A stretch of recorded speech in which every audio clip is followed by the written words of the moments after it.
Hello. Hi, everyone. For those of you guys who are not watching this live, please check the timestamp below. That will be actually when I go live. I'm going to wait for a few more people to come into the room. You know, I like the interaction. 3 people. Hello. Welcome. Don't forget to give this video a thumbs up.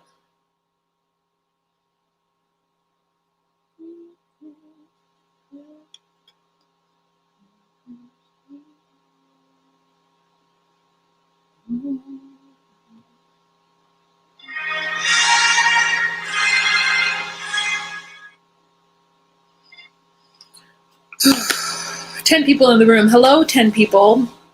Don't forget to give this video a thumbs up.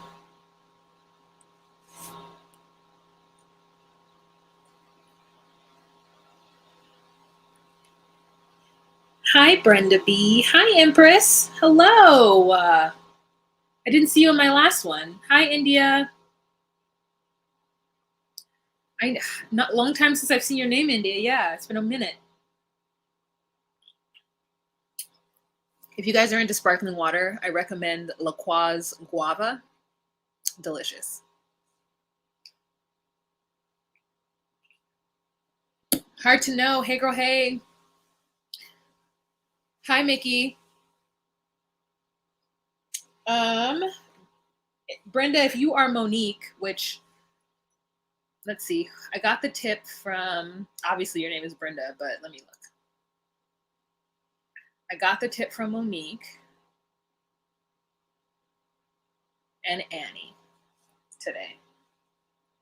Not now. Yeah, so I got from Annie. Thank you, Annie. I got from Brittany. I don't know when I got from Brittany, but I sent a thank you reply. Let's check Venmo. Hello, Joyce. Hi, Kimberly. How is everyone? I got from Marianne Walters and Shanti Lee. Let's see. Did I delete the thing that told me which one? Let's see. I'll check PayPal. I got something from Monique and I got something from Annie today. Those are the 2 people who I got something from today that I saw. But thank you if you did send something, Brenda. Hi, Blue. Oh, Zelle. Let me look. It's always hit or miss with Zelle. Like I have Zelle with 2 different accounts and it's weird. I don't know. I think it goes directly into my savings, which is perfect. That way I don't have to transfer it over.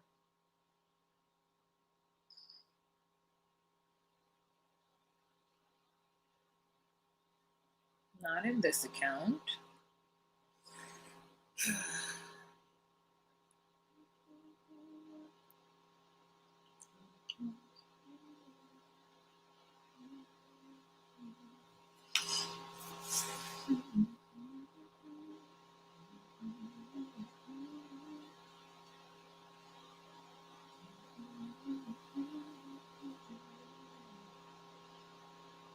Yes, Brenda. Yes, I did.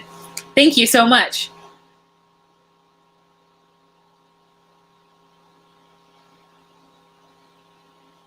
Thank you. Yes, Brenda, it did. I got it. Tomorrow is V-Day. Is that? No, that's D-Day. I don't celebrate. I've never celebrated Valentine's Day, so it's just a regular day to me. Hi, T for real. My mom actually used to give us things for Valentine's Day. Hi, Deely. I haven't seen your name before. Welcome. Joyce is from Pennsylvania. All right, we're almost at the 6-minute mark and then we're going to start. Are you guys loving this show? I love this show. It's so pure and honest, you know? I love this show. Like I find myself being excited to watch it. The drama is really interesting. You know, it's like so pure. Chris and I were talking about it. It's so pure. And it's only 47 minutes. So when it ends, it always leaves me wanting more because what they put in it is a good 47. It's never a waste. So I really do, and I love that it's only 4 couples. Like there's so much about this show that I enjoy. Hey Alana, good afternoon. We're gonna get started in a couple seconds here. But those of you guys who are in the room, the 18 of you, can you please give this video a thumbs up? Thank you so much. Prob the best reality out there. I agree. At least from Matt Sharp Entertainment. If you guys have noticed a trend, all of the shows that I recap are specifically Matt Sharp Entertainment. He's the producer. So his company produces these shows and sells them to the various networks. So obviously the Love After Lockup franchise gets sold to WeTV, and then 90 Day Fiancé Love Off the Grid gets sold to TLC Discovery Plus. So just so you guys are knowing. All right. Hey guys, it's Wahima, but just call me Wah. Melanated! Welcome to my recap of Love Off the Grid, Season 1, Episodes 3 and 4, Redneck Playboy Mansion, and Three's a Thruple. So I'm going to probably be mixing these, like, reviewing it every other week because I want to put 2 episodes up at the same time. Does that make sense? So I have more information to give you and to talk about. It makes it easier. But for those of you guys who don't know me, my name is Wah, and I do recaps of relationship reality TV, such as 90 Day Fiancé, Love After Lockup, and Love Off the Grid. I really am a Matt Sharp entertainment gal. I like to a lot of the shows that group puts together is just so entertaining to me. I mean, it goes from as good as Love Off the Grid to as trashy as Love After Lockup. So, you know, we're giving you a little bit of everything. Thank you for those of you who are in the room right now. And thank you for those of you guys who are watching this after. Replay gang gang hashtag. Go ahead and leave that in the comments section. Don't forget to give this video a thumbs up and share on any social media platform that you deem fit. And let's get started with, if I have 2 favorite couples. Actually, let's get started with my least favorite couple. But this least favorite couple was actually pretty entertaining today. And for them, I would like to talk about, is this Spence? Yeah, Spence and Lindsay. Wow. I don't remember how old these 2 are, but they are young. They're in their 20s, okay? They are obviously 2 people who have never had to truly communicate. Lindsay gives me a little bit of spoiled behavior. Not spoiled, but like, no, spoiled.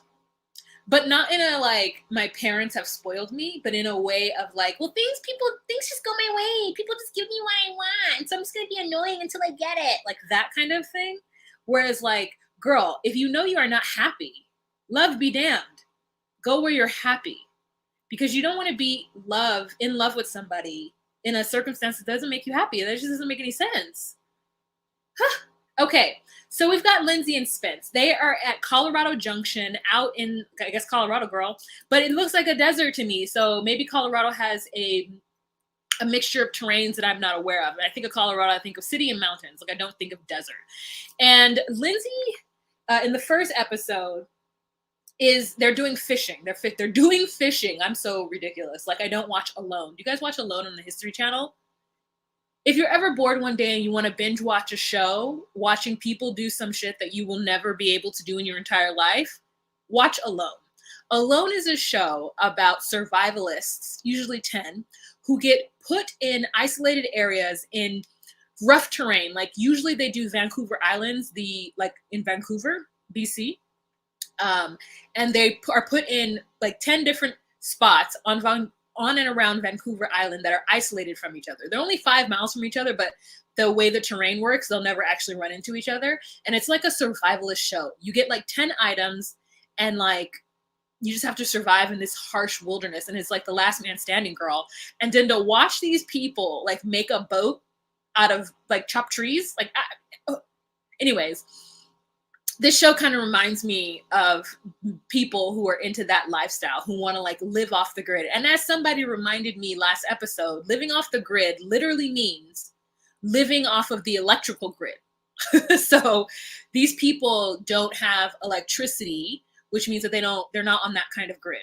They don't have plumbing either. So it's like, it's two grids. They're off the water main line and they're not on the electrical grid. So usually it's generators and or going into town and getting water. Okay, so the way that Spence gets his protein is by fishing. And if you watch Alone, you know that fishing is hard. Anyways, so he gets his protein by fishing. And it looks like Lindsay is either a vegan or I think she's a vegan because she doesn't quite said it, but she doesn't want to hook the bait onto the hook for the fish because she says that they are sentient beings. She referred to worms as sentient beings. And maybe I don't know what a sentient being is. I need to look it up. But it feels a little like an over-exaggeration.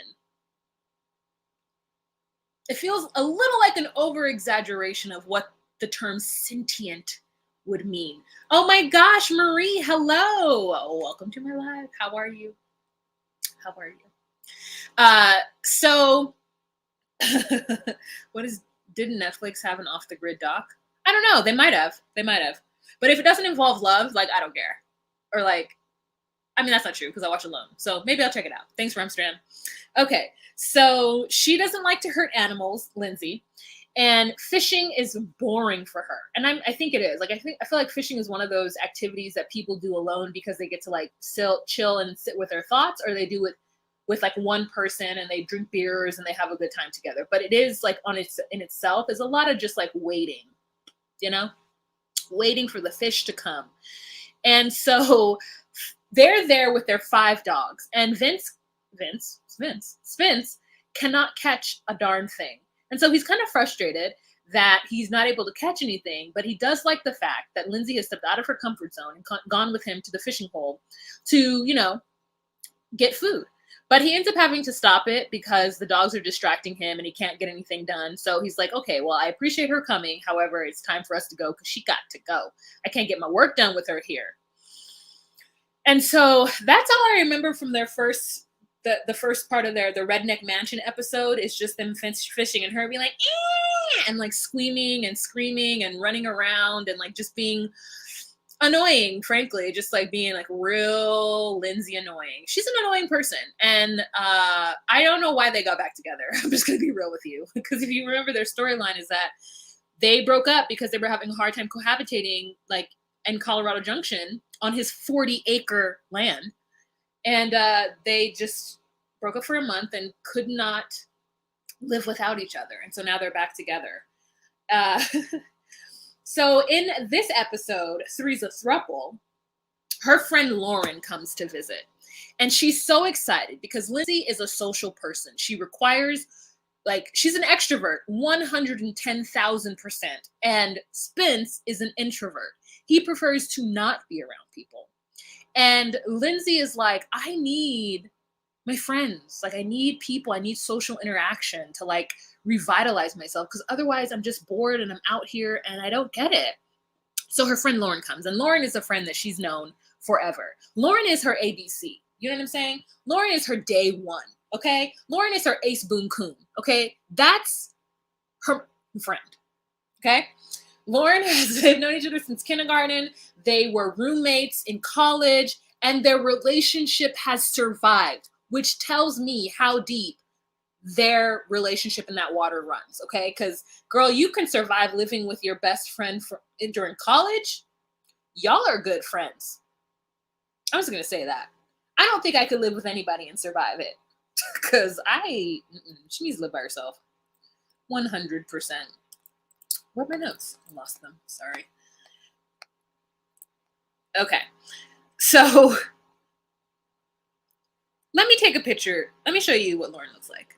Okay, Lauren comes, but Lauren brings something with her. Lauren brings them brows. Lauren brings those brows. Okay, she brings the brows and she brings a little common sense, which is what these two need.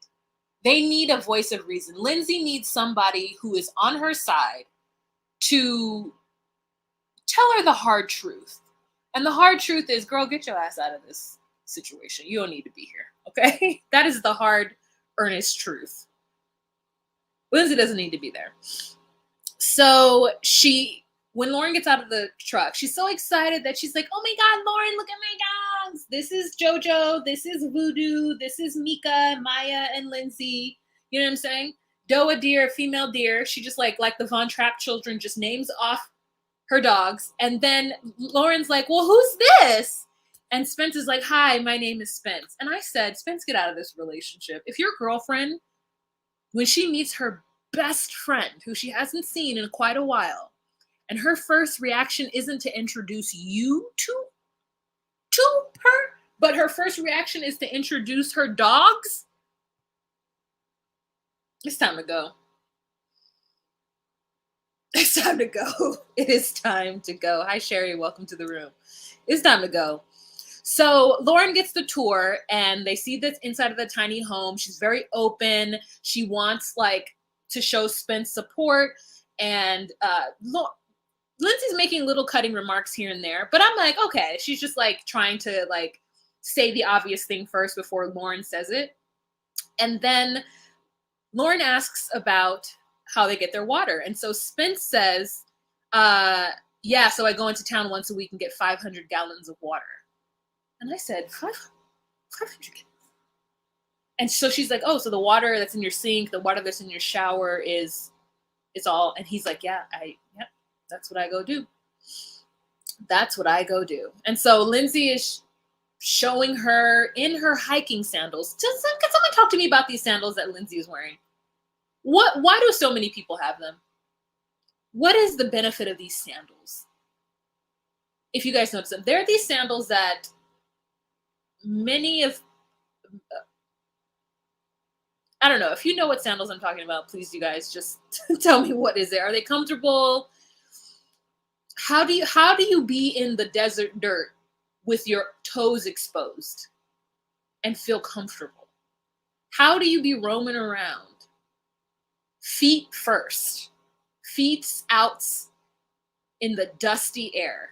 How does that happen? It's on Discovery Plus, as Marie stated. Is it Birkenstocks? It's not. They're not Birkenstocks. They do more strapping. Maybe they are. Maybe they're just a new version of a Birkenstock that I'm not aware of. It's not a slide. It's like a strap. It's just like a lot. I don't get them. It's almost like the Gino sandals, except for they're not old man like. This is like a young girl. I always see a young girl with them. Just feet exposed to the elements. So, anyways, she shows her what their, potty situation looks like, but you got to watch out for the rattlesnakes. So basically they have this like 4-legged stool that has a seat. And so they like dig a hole, set the seat over the hole and go to the bathroom in the hole. And she's like, I'm trying to get Spence to make an outhouse. He made this house so he can make an outhouse. And he's like, yeah, I would love your help on making an outhouse, just like I would love your help on these stairs. And I said, Lindsay, you're not helping this man with these stairs? We were talking about these stairs a while ago. Why aren't you just helping him with it? Now, I do understand. Lindsay's from a fair line of folk, okay? She's a redhead, and her skin is very delicate. And so she can't really be too much in the sun like that, so maybe that's what's going on. This is Lindsay's everyday look. I mean, she's got her hat on and her sunglasses, and she's just giving a straight-up bohemian kind of look, right? I hope she has on all of the SPF girl, because I just see her turning as red as a lobster. But then this is Lindsay outside. And I would just like for Lindsay to give us a little bit of a lip gloss. I want Lindsay to give us a little lip color. I want her to give me a little bit more brow, I'm fine if she doesn't want to wear any eye makeup. She's wearing a mascara. If she wanted to give me a light brown liner, I would accept it. If she wanted to give me a light brown liner up here and just a light brown liner down there, mascara, and like a lip. It could be a tinted moisturizer type glow. It doesn't have to be gloss. It could just be moisture with a tint, like a pink, like a soft pink. I would be so happy, because she's giving a little washed out right now. And I don't want that for anyone. I don't want that for anyone. That's it. Love the hair. I mean, could it use a little body? It could, but she's in the wilderness, so it's fine. It's fine. It's fine. I'm not asking for too much. I want to help all of the reality TV stars out. Just, just,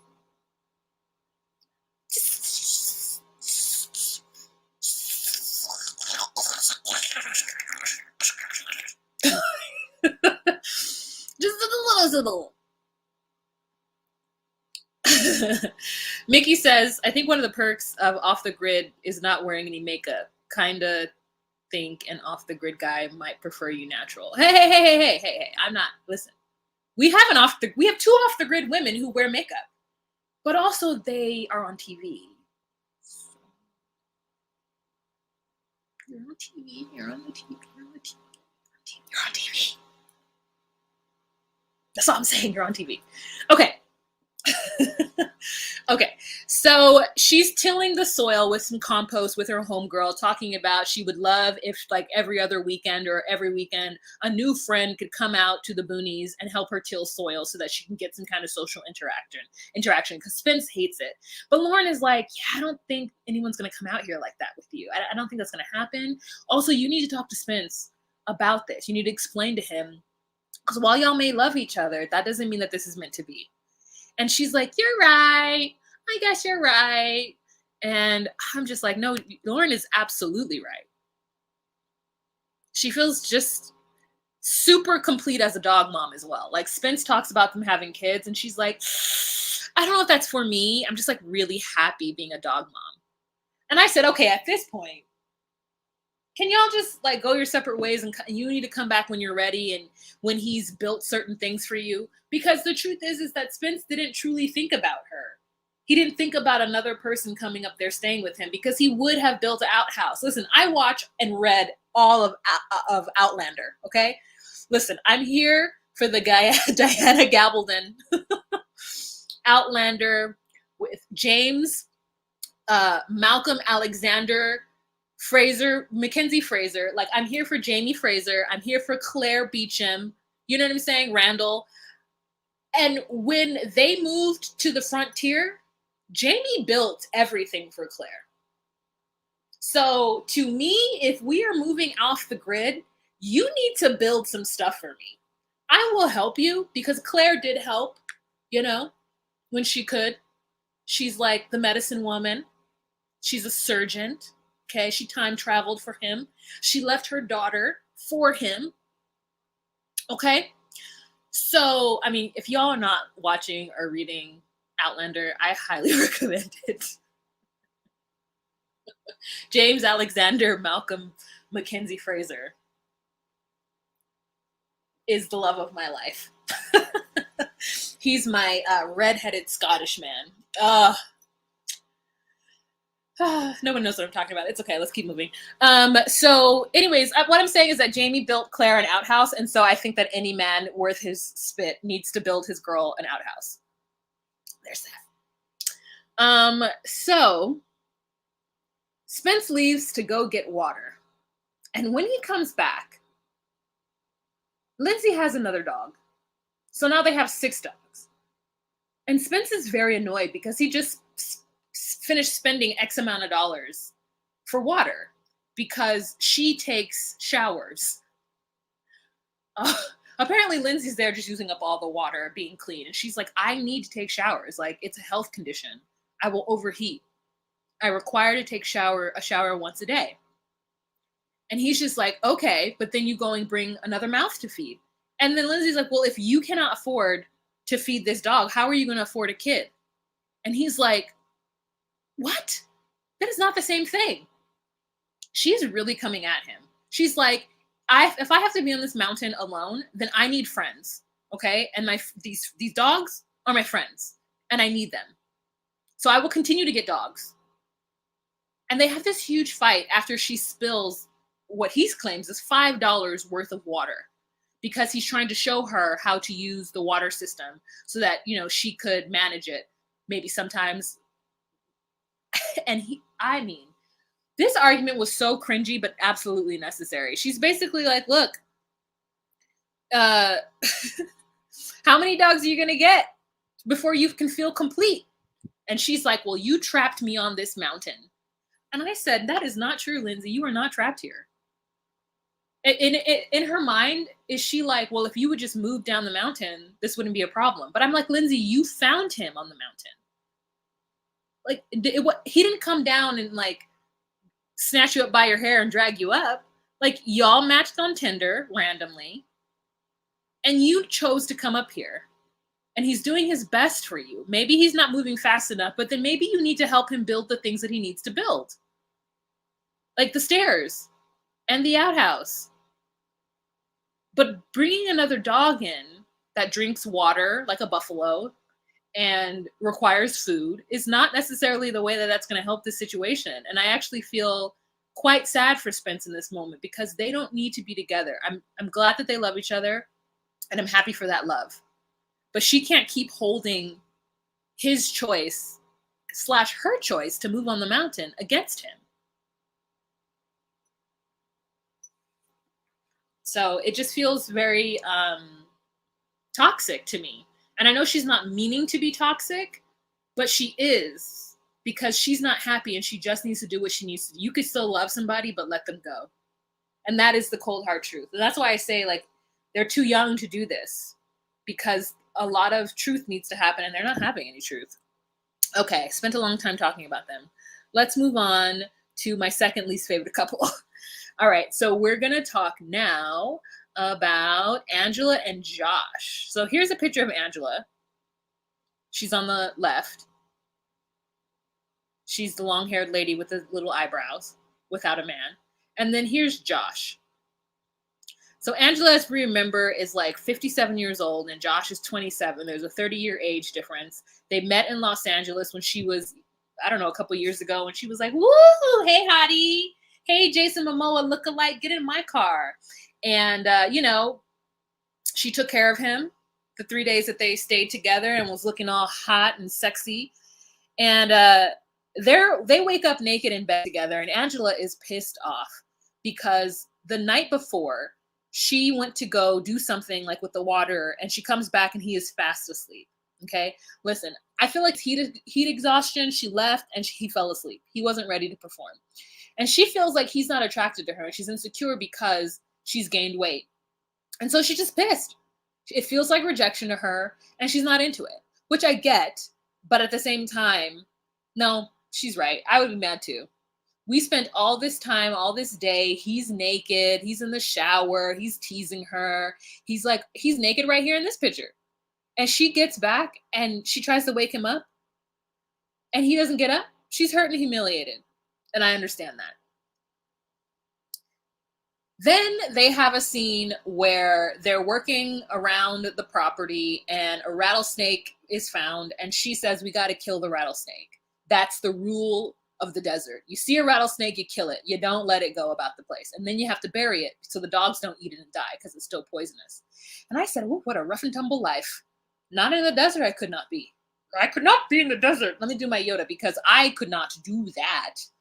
No, not with the rattlesnakes. No. I can't be killing snakes. I don't have time for that. I don't have time for the fear. No. So now I know. If I were to ever go off the grid, it would need to be in the mountains. It cannot be in the desert. Or it needs to be in a tropical place. A beautiful tropical place. I would take mosquitoes over rattlesnakes any day. So he's really turned on by the fact that she killed this rattlesnake and that, she's this like strong woman. And so they've been together for a few weeks, and he's outside fixing up her car because the fact that her car isn't working is troublesome because they can't leave. They have to like wait for rides and stuff. So they have been kind of like stuck, and he's having cabin fever. And things have been up and down in their relationship. He feels like he's low-key a ranch hand. And she's like, I don't know why he feels like he's a ranch hand. It's not like I don't work around here too. So like, I don't get it. And I understand not having a mode of transportation. And I think to myself, girl, why don't you get that car fixed? Like, you live in the middle of nowhere. What if there's an emergency? She might not have any money though, which is unfortunate. So she says that it doesn't feel the same. And he's like, look, am I your soulmate or am I just here to do stuff for you? Am I here to just like put up beams and like do all the heavy lifting? And they're both not reassuring each other of where their relationship stands. And it's so unfortunate. It's so unfortunate. So she sets up a date night with him. And they go to a local watering hole, which is new for her because she does not like drinking or alcohol or anything like that because her ex-husband was an alcoholic. So she hasn't been to a bar in a year, and she's not, obviously to me, she's not social. And I don't know who the person is that he met a few years ago, but Angela's not the same person. And it's very clear. She's very soft-spoken. And listen, she says that her ex was an alcoholic, but I honestly feel like she might have been down to party a time or two herself as well. Because Josh says that she's not the same person. You know? She's not the same person that he remembers. Like, he wants to say you were more lively, you were thinner, you wore makeup, you were very pretty. And the thing is, it's not like she's not pretty, it's not like she's not wearing makeup. But there's something that's changed. And so he feels kind of duped with how she is now. And all of this comes out after they have some drinks. So he's at the bar, and there's maybe 4 people at the bar. And they, start to interact. One of the couples buy them a shot, and they start talking. And he's mid in a conversation with someone. Obviously, there's a whole camera crew, right? So the 4 people at the bar are going to be curious about Josh and Angela. And so instead of using that moment to like talk to people, Angela gets mad or frustrated at Josh because he's not paying attention to her. She's like, this is supposed to be a date night for just us. And I said, girl, you have a whole entire camera crew with you, and you're in an empty bar. This is the time for you to get to know the locals and get Josh some friends so that he's more comfortable. And she's like, I'm having a hard time keeping his attention. So in my mind, this is what happened. You're right. He could have gotten up early. In my mind, this is what happens, is that she is being kind of the creator of her own demise. Instead of her just saying the things that she feels and putting herself out there, and I know that it's hard, I get it. But at 57, I would hope that I would be at a place where I'm able to just express myself in a very clear manner. And so all of it is coming down to insecurity. She does not feel like he's attracted to her. And he feels like she's a different person than she claimed to be. And so now they're at this impasse. And he's not as attracted to her as he once was. And as soon as I heard that, I would have been like, okay, then, this is not going to work. But thank you so much for trying. And take his ass back to whence he came, okay? Back to Dallas. Because it's not going to work here. It's not going to work here. He said some things that like hit me, boy. After he had that double jack with lime and she had her watered down iced tea. When Miss Woman said a watered down iced tea and then ordered a mango Rita like a couple minutes later, I was so confused. Watered down iced tea? Why does your iced tea need to be watered down? And maybe it was sweet. Maybe it was sweet and she didn't want it sweet. Maybe that's what's going on. Because I was so confused. I get my iced tea unsweetened, so I don't need it to be watered down. So she's just like, I have a hard time keeping his attention. So the insecurity is so deep because she just wants him to be on her and loving on her and her only. Not talking to the other. It's not like he was talking to women. He was talking to other men. It's just so weird. He said he's not as physically attracted to her. And that the thing that made him the most attracted to her is that when they were together the first time, she took care of him. And he was into that. But he's like, I still like you. Girl, kiss of death. Kiss of death. He met Vacation Angela. How many Angelas are going to be? Like, there is a whole generation of women named Angela. We've got We've got Angela from 90 Day Fiancé. We've got Angela from Love After Lockup. And now we've got Angela from Love Off the Grid. And they're all 3 very different people named Angela.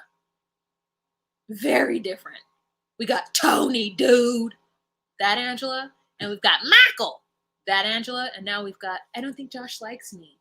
He's just not doing the things that I want him to do to secure. I don't want him to not want to be here. But I feel like he doesn't want to be here. Angela. It's so interesting, no?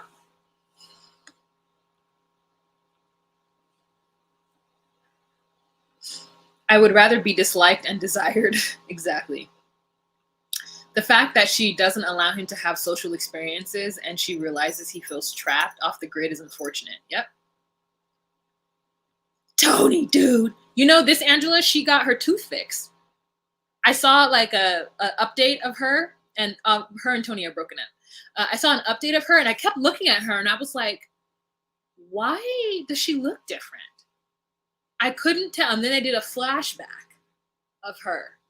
And she was like, you know, yelling at Tony, and I saw the tooth, and then I came back and I said, Mama got her tooth fixed, girl. I mean, what a difference it made.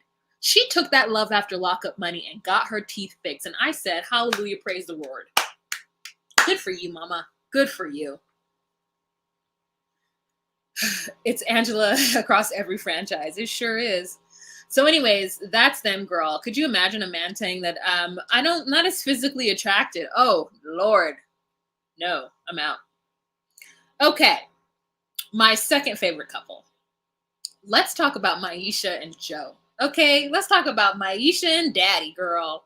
So where we left off last episode is Joe went to go pick up their proposed second wife on this, you know, in their kingdom. Joe loves him some Maisha, girl. Joe loves him some Maisha, and I love it.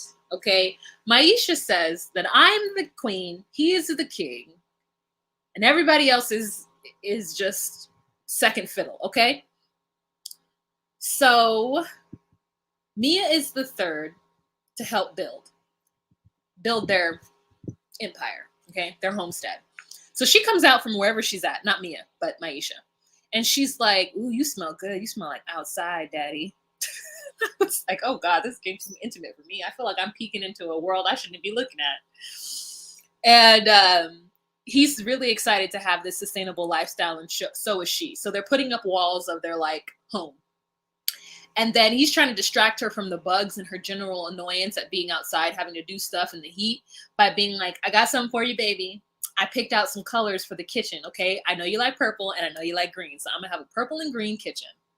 And I said, what is that gonna look like? I mean, it could be cute, but they gonna need some help. I feel like what would need to happen, I don't know, guys, would the cabinets can't be purple. I think the walls should be like a light purple, and then the cabinets be like a complementary green that goes with it. Okay, because we want to have a light, bright kitchen. I love a kitchen with plenty of light. You know what I'm saying? So they can't go too dark on that. And so then there's a bee, because he has bees, right? Which I thought was really smart. So she's like, okay, this bee. And he's like, don't worry, the bee doesn't want to sting you because the bee doesn't want to die as long as you don't swat at it. And she's like, this bee wants to die. Okay, Joe, this bee wants to die. It keep coming around me, Joe. This bee wants to die. And he's like, no, it doesn't. So they chill. And so she's like, okay, so when are we getting married? And he's like, do we need to right now? You know, we don't need to have the government in any of our business. And she's like, yeah, I get you. We don't need to have the government in our business. But if we're having babies, then we need to get married. And he's like, I don't want the state in our lives. And she's like, oh, yeah, no, the state can't be in our lives, but we are getting married because we are having babies. And if you die, then our children won't have anything. Where does it go to? So we need to get married. And he's like, I'm not into this like conventional. And she's like, you're not into the conventional what? Taking care of our kids? You're not into the conventional making sure that our lineage has this land? And he's like, okay, yes, I will. And she's like, you will what? And he was like, yes, I will do it. And she's like, you will do what, Joseph? No longer Daddy. Joseph, what will you do? And he's like, I'll do it. And she's like, yeah, you'll do what? I will marry you. And she's like, okay, you're going to marry me. Okay, Daddy.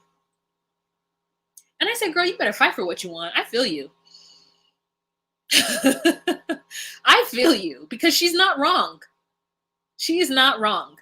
Like, if they don't actually have something down on paper, if he doesn't have a living will or something that binds her to him and the possibility of them having kids, which she wants to have kids sooner than later. Like once everything is up, once these 4 walls are up, she's ready to get pregnant. So she's like, no. If you don't want to stay in your business, that's fine. But the cleanest and easiest way to make sure that I'm taken care of, this land is taken care of, and our children are taken care of is for us to get married.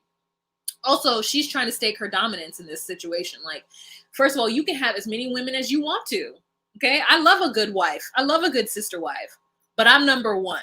And I said, you know what? I can't be mad at her. If that's the structure of their polyamory, then that is the structure of their polyamory. And who am I to say anything? Not every polyamory situation is the same, and that is the structure of theirs. And he has agreed upon this. So now he has an idiot friend.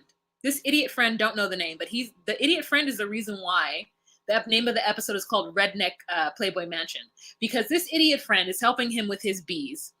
And he's been married twice. And he's like, listen, you shouldn't get married because it's not easy to get out of him. Take it from me. And Joseph's like, no, she wants to get married. And she makes a lot of sense on why she should. And he's like, okay, explain to me this polyamory. What's this thing? And he's like, it's a community.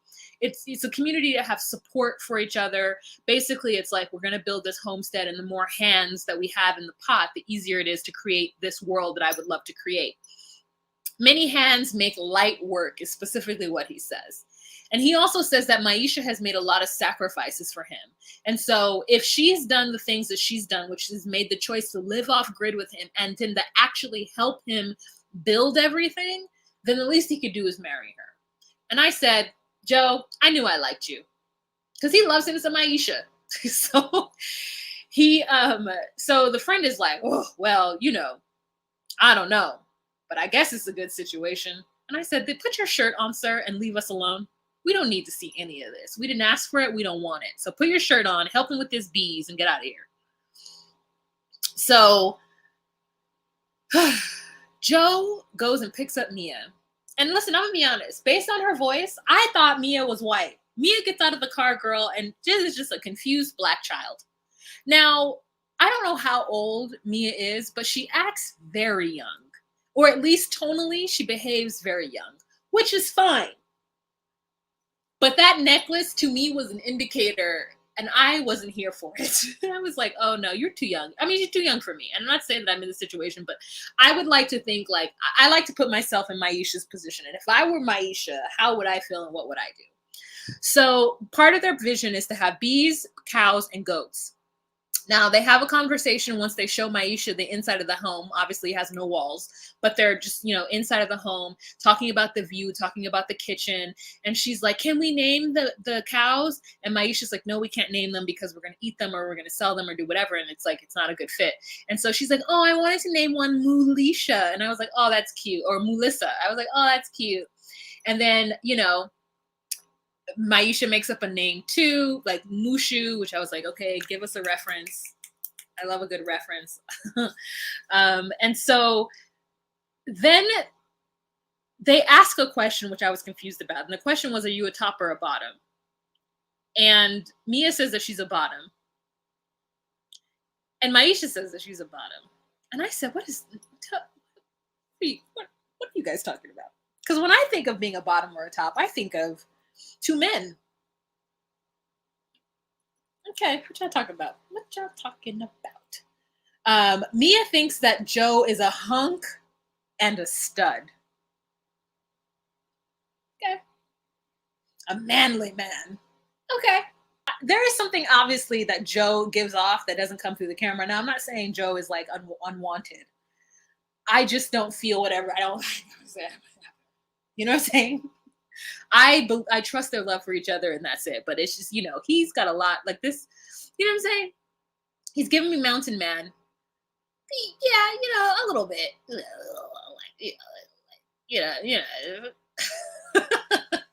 A hunk and a stud, girl. I mean, the stud part I'll believe.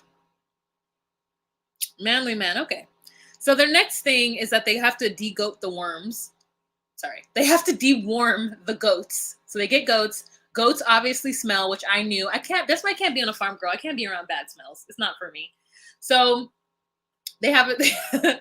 They get some goats. They create a goat pen. He has to deworm them by shoving a syringe down their throat and allowing them to, like, I guess, flush out the worms. Apparently, like, if you have goats, you know, a lot of jargon about farming and goats dying and whatever. And so it's time for Maisha and Mia to help him with these goats. And Maisha says, okay, I will try. I'm gonna go in here and hold this goat for you, but I can't use the syringe. It feels wrong to put a syringe. And then we see the syringe and it doesn't have a needle. It's just like one of those syringes that you give baby medication and you just need to give it to them, and you put that, like, that non-needle syringe. It's that. And so Joe is just like grabbing these goats by their horns, and she's like, I don't want to hurt the goats. And Joe was like, you can't hurt a goat. They fall off mountains. They're fine. And I said, well, mountain goats, Joe, are these mountain goats? These aren't mountain goats, Joe. You can't, these goats are bred differently. That's like saying, well, wolves live outside, your dog will be fine. No. Wolves are wild animals, and so are mountain goats. So that was funny. And so Mia's like, no, I'm not going to help. I can't do it. No. I mean, she wasn't aggressive or whatever about it. When Maisha said, okay, are you going to help out? And she's like, no. And Maisha's like, okay. That was strike number, I don't know what, but Maisha was like, listen, Mia is not a right fit for us, okay? Because she's acting like her and I are on the same level, and we're not. I'm the queen, okay? So if something needs to get done, I need her to pull her weight. And right now, she's not interested in pulling her weight. She decides what she's going to do and what she's not going to do. And that's not going to work here. That's not going to work here. So she got to go. Mia needs to understand her place, and right now she thinks we are equal. It is not gonna work. And let me show you a picture of Mia. I don't think I showed you the picture of Mia. Do you get what I'm saying here? This individual, I don't know how old she is, but she's unable to comb her own hair. So I don't think that she is right for them. This girl knew she was gonna be on TV. This girl knew she was gonna be on TV. And she came over here with just uneven parts, two like pigtails. And I said, this is how you meet people for the first time?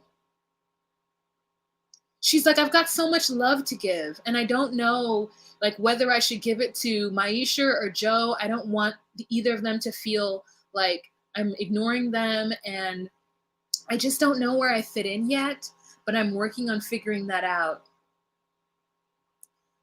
And I said, girl, nobody is wondering where your love is going. Maisha for sure don't want it, okay? And I'm like,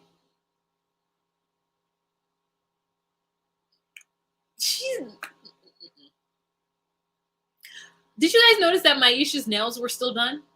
Maisha's going into town getting her nails done, you guys. She got acrylics. Or she has very long natural nails that are shaped like almond, and they're purple. And I said, if Maisha could keep herself together out here in this bush, and you come out here and you can't even keep your own hair together, madame, like, why didn't you get somebody to put you some braids in? She's not a right fit. It feels wrong. This individual does not belong in a relationship with these two. She looks like she's their child, or like their ward, or like Maisha's little cousin. Look at this person. This person doesn't belong here. I don't even know if Maisha has makeup on, but Maisha at least is like, okay, I'm gonna give you something. This individual is not giving us anything. And God bless her, and I wish her all the best. I wish her all the best. I wish them all the best. Mia needs to go. She gotta go. If Maisha has to use power tools and build walls, then Mia better deworm them goats. That's what I'm saying. And that's what Maisha is saying. She's like, nah, I'm cool.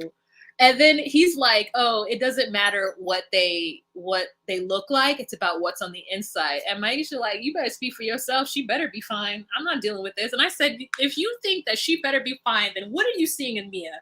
Because I'm not saying that Mia doesn't have potential. I'm saying it's unrealized and she's not interested in it. For the time you got a black girl that come on camera looking crazy, I mean, at least listen. There's been a lot of black girls that come on a Matt Sharp entertainment show looking crazy. I mean, the wigs be bad, but at least they tried. I said, what is wrong with this girl's hair? Like I mean, the part was like real raggedy in the back. And listen, black girl to black girl, I'm judging. That's it. I'm just gonna black girl to black girl, I'm judging it.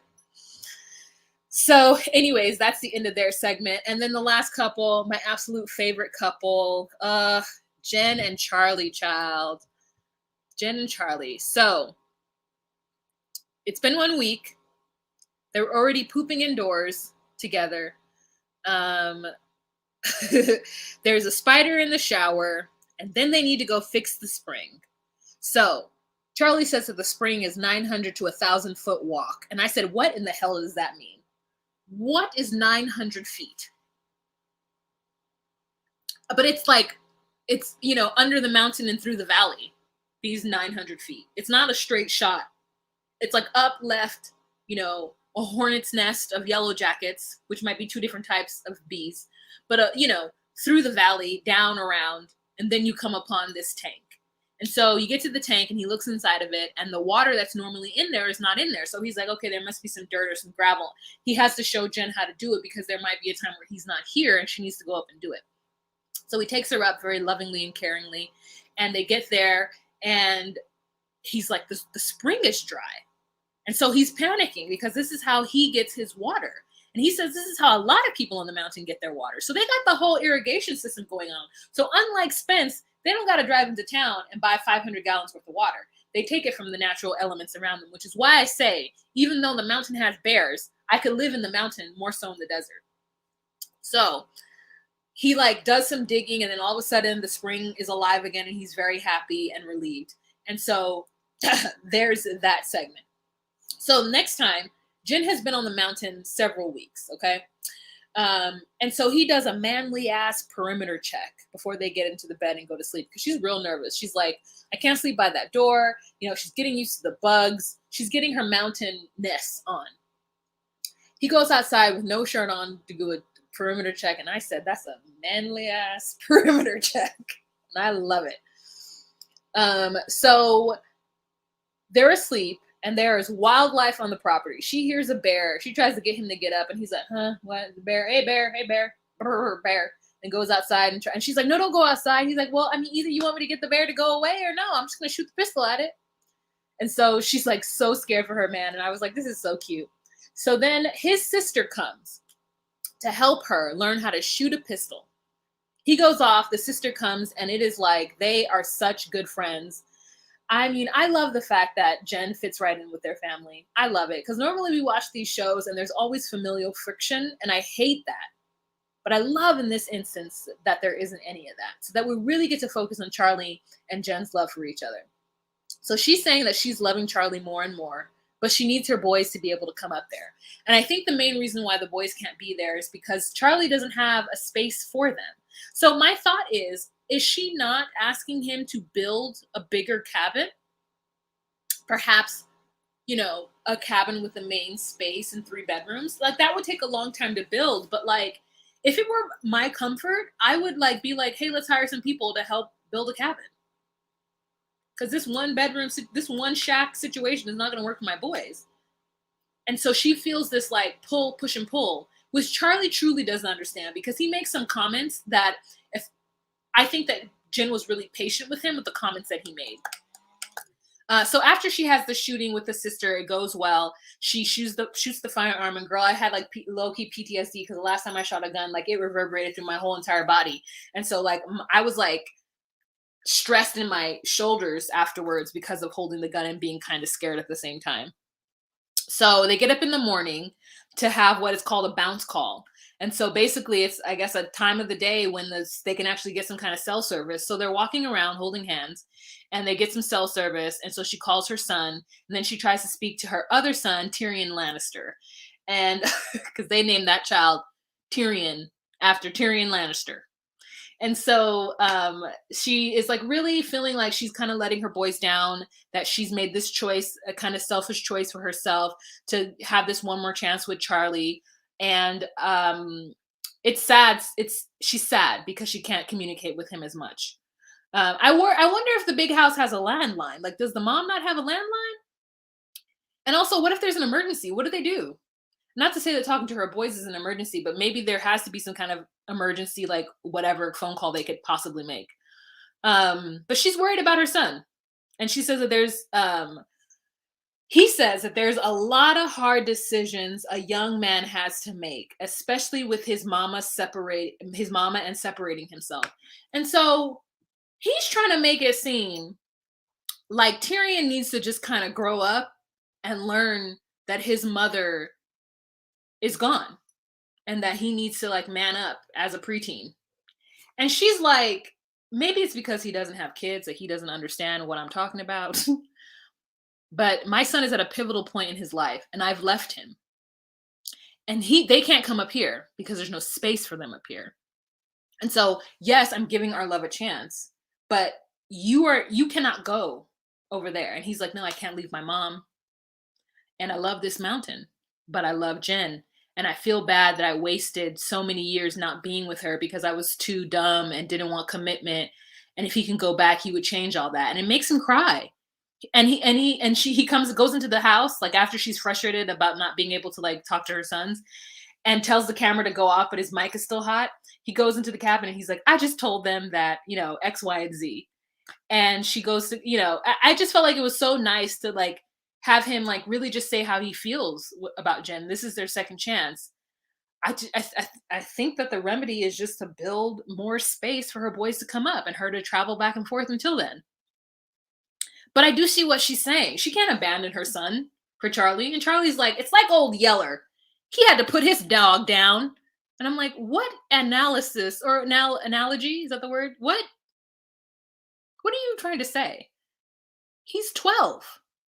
His mother can't, like, regardless of what his mother is off doing, it's not like she's off saving the world or making money for the family. Even if she was off saving the world, he would still feel some kind of way that his mother abandoned him. Especially when the other boys got their mother during that time period in their lives too. It's not like he's 18. He's still got 6 years. It was so weird. Old Yeller Ramsterdam is a story or a book or a movie about a dog. And that dog's name is Old Yeller. It's some southern whatever. This boy has this dog and they're best of friends out in the country. And somehow the dog dies. I don't even remember the story. He had to remind both Jen and I.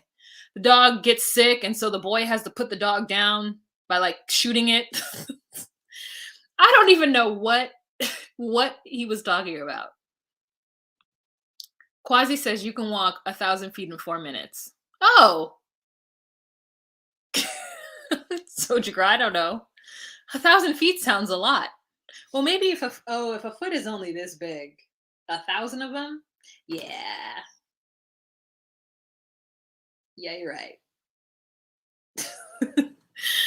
The kid had to shoot his dog. What does that have to do with this 12-year-old? He's like, basically, a young man is 12 years old. He got to learn to get over his mama. I said, no, that's abandonment. This woman cannot abandon her kids. This woman can't abandon her kids.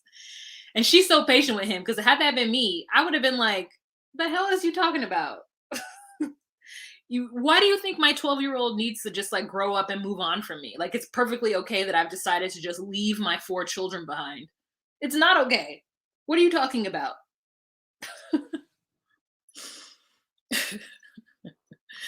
Like, this kid could end up on drugs, acting up, like, doing all kinds of stuff because his mother's not around. And we don't know how good of a parent his father is. That's the only part I was like, Charlie, what is you talking about? But he really trying to hold on to her because he loved him some Jen, girl. He loved him some Jen. And I said, Jen works out. Her legs look good. Her arms look good. So far, all of her Botox looking good. Her hair is still looking good. Jen is like this, she's managing to thrive and survive on this mountain as a city woman. She really is. So All right, you guys, I'm starving like Marvin. I'm going to get going, but I want to thank you guys so much for watching. The Super Bowl is happening in an hour and a half. So, for those of you guys who are watching, have an amazing time. I will be excited for the halftime show. So, follow me on Instagram if you would like to see my reaction to that. But otherwise, y'all have a fantastic week. I don't think I'll see you tomorrow. So, I won't see you until next Sunday because there will be nothing to put up. There's no videos, there's no shows happening. But I hope you guys have a great Valentine's Day if you celebrate it. Be with your loved ones, love on each other, have a good time. Have a fantastic week. Remember to be you, be true, and find your place. Bye. You're welcome, D. Lee. You're welcome. Bye.